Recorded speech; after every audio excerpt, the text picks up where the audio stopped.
Ini merupakan bukti konkret sih sebetulnya dari pemerintah dalam rangka menciptakan iklim investasi yang lebih mudah dan lebih friendly sehingga diharapkan dapat menarik makin banyak investor-investor asing yang mau berinvestasi di Indonesia, dan tentunya ini menjadi menjadi kekuatan bagi Indonesia. Mungkin itu Mas Yasid, teman-teman investor. Ya, thank you infonya Pak. Ya, ini memang Sovereign Wealth Fund ya, atau INA ini ya, memberikan langkah-langkah konkret gitu ya untuk membantu waskita dalam mendivestasikan proyek-proyek tolnya gitu ya. Ya, sangat positif sekali gitu Pak ya. Jadi memang waskita ini saya lihat dari informasi dari Bapak arahnya memang cukup positif ke depannya, apalagi mau right issue ya. Ya, kemudian Pak, uh, kalau dari Bapak sendiri memandang kira-kira peluang industri konstruksi ke depan di Indonesia ini seperti apa, Pak? Gitu ya. Kemudian kan kita 2 tahun lagi ini memasuki tahun politik gitu, Pak. Apakah ada kekhawatiran, ada ganti kebijakan dan lain-lain gitu, Pak? Oke, menarik banget ini pertanyaannya, dan tentunya investor juga tergelitik untuk ingin tahu. Jadi gini, kalau dari sisi saya melihat bahwa infrastruktur di Indonesia itu bisa dikatakan saat ini kan bersifat mandatori ya, di mana dari pemerintahan juga menunjukkan adanya itikat yang positif untuk melanjutkan pembangunan, karena memang pembangunan infrastruktur ini harus berkesinambungan dan memang harus dilakukan demi konektivitas yang ada di negara yang bersifat kepulauan ini. Nah, seperti kita ketahui bahwa APBN untuk infrastruktur itu meningkat loh 8% dibandingkan tahun sebelumnya. Ini merupakan salah satu indikator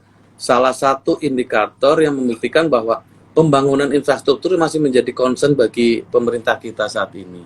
Nah, di sisi lain, adanya kepastian anggaran, baik yang bersumber dari PMN, APBN, APBD, atau fasilitas pendanaan yang dijamin pemerintah, termasuk juga strategic investor, itu menjamin penyelesaian proyek-proyek strategis nasional yang sedang dikerjakan oleh waskita. Kalau dari sisi tahun politik, dari sisi kontraktor, saya melihat sih seharusnya tidak ada masalah. Karena apa? Karena mayoritas proyek di waskita merupakan proyek-proyek yang sifatnya multi-years, yang memang secara tupoksinya harus dikerjakan dan harus diselesaikan, Mas Yasid dan teman-teman investor. Sehingga terkait dengan tahun politik atau tidak, ya dari kami tidak ada kendala, dan kami harus menjadikan peluang itu menjadi pendapatan usaha baru buat kami sebagai nilai kontrak baru, dan memang harus dikerjakan. Nah, mengenai nasib pembangunan IKN itu IKN bisa kami sampaikan bahwa mandat pembangunan di ibu kota Nusantara itu kan telah ditetapkan di dalam undang-undang kalau kita melihat ke EKN. Nah, di mana pembangunnya dilakukan setidaknya 10 tahun.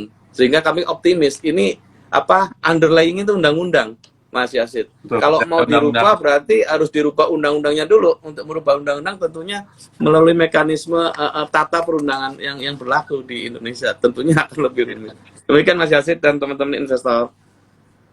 Iya Pak, ini mungkin saya ingin bertanya Pak, kan saya pernah melihat gitu Pak, atau membaca gitu ya, di China itu kan ada inovasi terkait dengan infrastruktur. Kita ketahui bahwa penetrasi electric vehicle itu kedepannya akan semakin tinggi gitu ya, di mana jalan dibuat itu bisa mencharge gitu Pak, electric vehicle tersebut yang berjalan di atasnya gitu. Apakah ada inovasi-inovasi Pak seperti itu ke depannya gitu ya, baik di jalan tol atau di mana gitu ya. Kan kita ketahui sekarang juga kan subsidi BBM itu besar sekali gitu Pak ya, sehingga disarankan untuk memakai electric vehicle kan, termasuk pejabat-pejabat untuk tahun-tahun mendatang itu diharapkan pembelian mobilnya itu mobil listrik gitu katanya Pak. Nah ini dari segi kesiapan infrastrukturnya nih seperti apa Pak? Oke, saya kira kalau dari kondisi saat ini memang belum secara langsung mengantisipasi apa yang disampaikan atau dikhawatirkan oleh Mas Yazid ya. Dan ini juga saya yakin di semua karya pun masih demikian. Kita masih konvensional. Tetapi berbicara mengenai inovasi, kami pun tetap melakukan inovasi atau lebih dalam rangka mengantisipasi kondisi secara global nih, adanya pergeseran dari kendaraan konvensional ke listrik gitu kan, sebagaimana juga mungkin penggunaan solar cell gitu kan. Nah ini tentunya menjadi bagian yang harus kita lakukan, tetapi saya yakin tidak dalam waktu dekat, karena mungkin kita juga di satu sisi concern untuk mensosialisasikan kendaraan listrik, di mana juga SPKLU kan juga masih terbatas nih Mas. Yang konvensional aja masih kebatas. Nah, kalau dari sisi konstruksinya juga bisa semacam surya cell, itu saya pikir membutuhkan waktu, dan juga kita masih membutuhkan tenaga-tenaga expert yang mesti kita hire untuk bisa menciptakan pengembangan itu di Indonesia, Mas. Iya, nah memang saya lihat juga terkait dengan electric vehicle ke depannya itu kan infrastrukturnya harus ada, Pak. Termasuk juga pembangunan charging stationnya kayak gitu kan yang di berbagai lokasi gitu. Nah, Pak, kalau kita lihat kan ya sekarang memang pembangunan jalan tol itu cukup banyak gitu ya Pak ya. Kemudian ada nggak misalnya Waskita ini membangun selain jalan tol gitu Pak, misalnya membangun infrastruktur misalnya yang banyak digunakan oleh masyarakat gitu Pak, yang dibutuhkan termasuk di bidang energi gitu Pak, maksud saya. Misalnya ada perusahaan yang ingin membangun solar cell yang cukup besar ataupun energi baru terbarukan gitu. Nah ini di sini Waskita mempunyai keahlian lah dalam bidang untuk membangun energi terbarukan atau EBT ini Pak gitu. Oke, thank you. Kalau kita melihat dari epithet atau kompetensi inti di Waskita sebagai kontraktor, memang kita mengendaki menjadi leader pada sektor champion yang telah ditetapkan oleh kementerian ya, khususnya untuk water sama airport. Tetapi kalau kita bicara konstruksi proyek yang digunakan oleh masyarakat banyak, kita juga sebetulnya saat ini memiliki capability yang mumpuni, di mana di proyek-proyek saat ini juga sudah kita buktikan. Yang pertama, proyek-proyek dam kita untuk air, pembangkit listrik gitu ya. Kemudian juga gedung, di mana mungkin salah satu renovasi Taman Mini Indonesia Indah, renovasi Masjid Istiqlal, kemudian masjid di Semarang, Simpang 5. Sekarang kita lagi menyelesaikan proyek masjid di Solo yang merupakan hibah dari pemerintahan Saudi Arabia. Dan di sisi lain, untuk energi kita juga berperan di divisi EPC yang membangun kontrak, yang mendapatkan kontrak paket 1, paket 2 PLN di Sumatera. Itu jaringan distribusi listrik di sepanjang Sumatera. Ini kurang lebih 6.000 titik yang kita bangun, dan kita sudah menyelesaikan di paket 1 dan paket 2. Artinya sebetulnya kita tidak hanya di jalan tol, tetapi kita sebenarnya sudah berkontribusi untuk melakukan pembangunan konstruksi baik di dam, baik di gedung, baik di IBC. Dan yang terakhir, kita saat ini sedang melakukan pelaksanaan proyek untuk tambang, Mas, di Nusa Tenggara Barat. Ini juga merupakan bukti bahwa capability Waskita di berbagai sektor konstruksi sebetulnya sangat baik. Terlebih lagi dengan pembangunan jalan tol atau jalan jembatan yang ada di luar negeri, di antaranya Timor Leste, Mas. Kita juga sekarang ongoing, dan proyeknya juga proyek progress payment, yang sifatnya progress payment. Demikian Mas Yazid. Oke.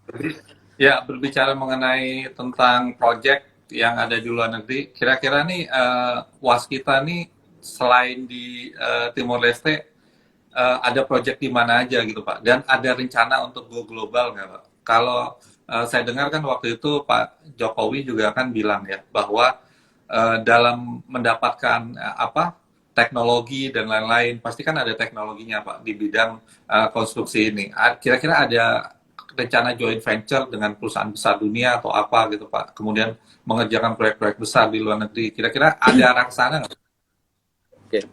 Arah ke sana udah pasti ada, Pak. Karena saat ini selain di Timor Leste, kita mengerjakan proyek jalan nasional. Saat ini juga Waskita sudah mulai masuk ke rencana kontrak dalam rangka proyek governance to business, yaitu dengan pemerintah di South Sudan, dalam rangka merealisasikan proyek konstruksi jalan nasional di Sudan Selatan.